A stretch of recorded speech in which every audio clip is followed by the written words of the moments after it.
Hey, I'm Dalton Winter. I'm an engineering technician at Rehlko.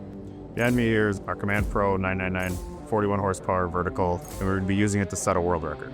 The installation process of this engine is very easy because we switched to a 16-pin sealed connector, and then our fuel system is mounted directly to the engine, so there's only one connection needed. And we offer 3 different throttle controls, whether electric, which on this unit, or standard Bowden cable push-pull, mostly seen on carbureted mechanical governor units, so it's easy to convert. The whole repower process took about 2.5 hours from beginning to end.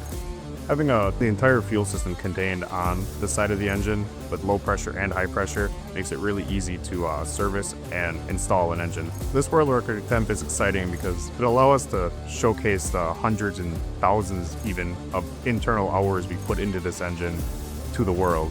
And it's very exciting to see something that started out on a computer screen turn into a physical engine like this.